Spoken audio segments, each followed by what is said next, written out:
नमस्ते। आप सभी श्रोताओं को आज की वीडियो में हम जो हमारे छोटे बच्चे होते हैं उनके जन्म लेने के बाद क्या सावधानी बरतें, इस विषय पर अपने विचारों में शामिल करना चाहते हैं। यानी थोड़ा और स्पष्ट करूं कि आज की जो वीडियो है इसका विषय हम रखना चाहते हैं कि जन्मते ही बच्चे के छोटे शरीर के लिए क्या क्या सावधानी बरतें। तो आइए इस विषय पर हम विचार करते हैं कि प्रामाणिक रूप से और शास्त्र की दृष्टि से और आज के वातावरण में, यानी इस सदी में जो बच्चे पैदा हो रहे हैं उन बच्चों के जन्मते ही, यदि आजकल तो यद्यपि हमारे पास बहुत सारी सुविधाएं हैं, आप चिकित्सालयों में जाइए और वहाँ सब कुछ आपका चिकित्सक लोग ही करते हैं, ये काफ़ी हद तक अच्छी बात है। मगर इसमें कमज़ोरी हमारी कहाँ रह जाती है कि माँ जो है बच्चे की और बच्चे के पोषण के लिए, संरक्षण के लिए उसका पिता जो है वो बहुत दूर हो जाते हैं। इसको थोड़ा संभालना है हमें। देखिए, बच्चे में जो गंध है और माँ की जो ममता है, उनका जुड़ाव जब तक नहीं रहता तब तक बच्चे में वो विकास नहीं हो पाता जो होना चाहिए। अभी उस बच्चे को चाहिए। बहुत सारे लोगों में इस बात को लेकर के भी शंका होगी, क्या छोटे से बच्चे को पता है? तब जो हमारे बुजुर्ग लोग हैं या बहुत गंभीर चिकित्सक लोग हैं वो इस बात को बताते भी हैं कि छोटे से बच्चे में भी स्पंदन है, वो माँ को चाहता है, वो पिता को भी अनुभव करता है।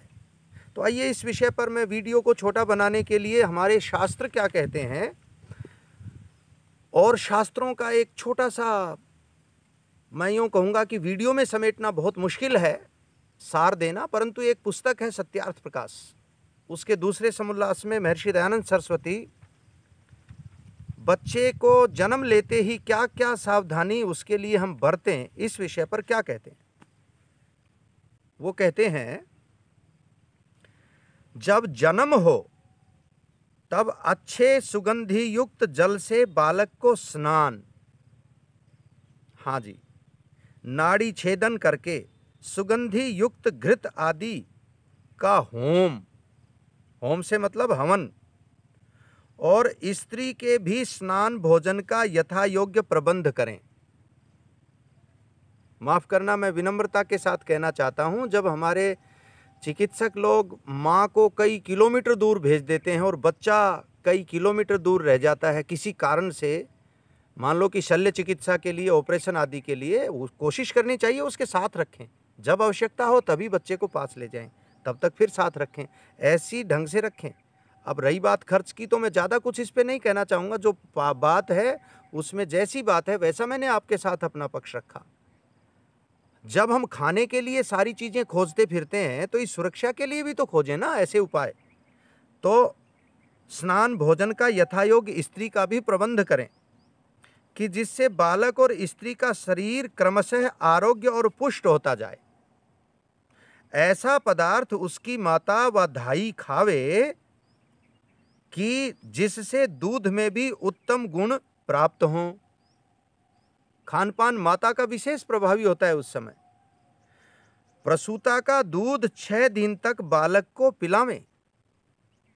अब यहाँ समस्या है, बच्चा पैदा होते ही पता नहीं, मुझे कहना आ रहा है कि नहीं, मुझे थोड़ा शंका होती है कि रहना तो आप सबके साथ ही है ना, हमें मातृ उपदेश का कभी कोई असर नहीं होता, परंतु गंभीरता से, विनम्रता से कहना चाह रहा हूँ, श्रद्धापूर्वक इसको विचार करना कि प्रसूता का दूध 6 दिन तक बालक को जरूर पिलावें। हम पिलाते नहीं है, बोतल दे देते हैं बच्चे के मुंह में तुरंत, उसका असर क्या होता है? बहुत बुरा असर होता है, बाद में बताएंगे।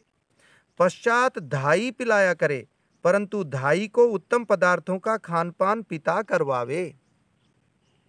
और जो कोई दरिद्र हो, धाई को न रख सके, तो वे गाय व बकरी के दूध में उत्तम औषधि जो कि बुद्धि, पराक्रम, आरोग्य करने हारी हो, उनको शुद्ध जल में भिजा, ओटा, छान के दूध के समान जल मिला के बालक को पिलावे। बच्चे को बकरी का या गाय का दूध 6 दिन में ही उसको ये पिलाना बताया है। अब बच्चे दूध से नफरत करते हैं। और मैं बड़ा इस बात को मैंने देखे हैं ऐसे एग्जाम्पल। हमारी योग कक्षा में जब हम सुबह जाते हैं, एक बच्ची मिली, हमारी मम्मा ने ये कहा कि दूध आपको नुकसान करता है, जूस नुकसान करता है। कहते हैं डॉक्टर्स ने मना कर दिया। मुझे इस पर टिप्पणी नहीं करनी, परंतु यहाँ देखिए क्या लिखा है कि जल मिला के दूध बकरी का अथवा गाय का यदि मां नहीं है उस समय तो वो पिलाएं। जन्म के पश्चात बालक और उसकी माता को दूसरे स्थान जहां का वायु शुद्ध हो वहां रखें। सुगंध तथा दर्शनीय पदार्थ भी रखें।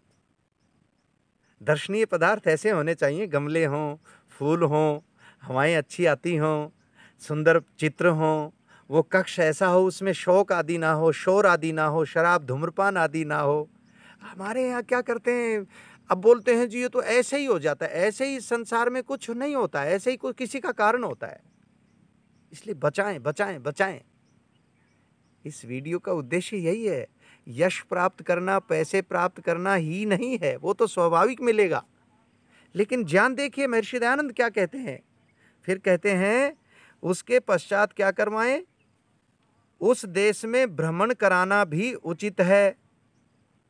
थोड़ा उनको उसके बाद जब थोड़ा वो उठने लगे तो कि जहाँ का वायु शुद्ध हो और जहाँ धाई, गाय, बकरी आदि का दूध न मिल सके वहाँ जैसा उचित समझें वैसा करें।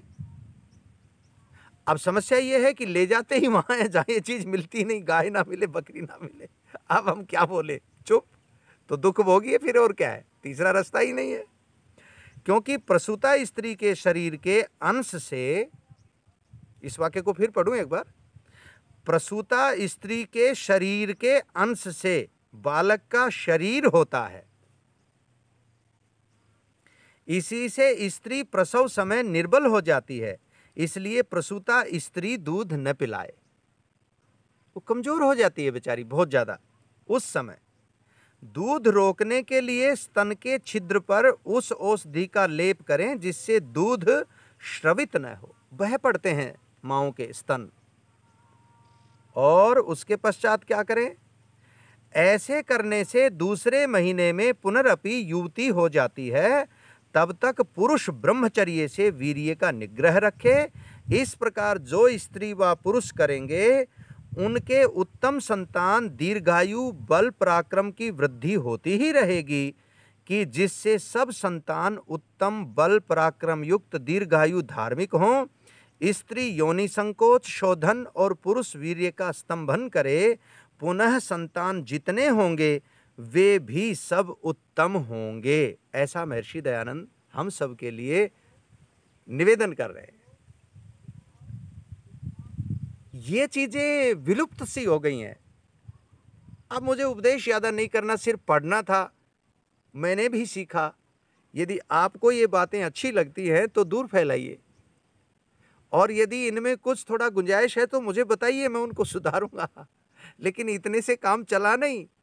जब तक हम सुखी नहीं होंगे तब तक इसी तरह से हम भ्रमित होकर घूमते रहेंगे।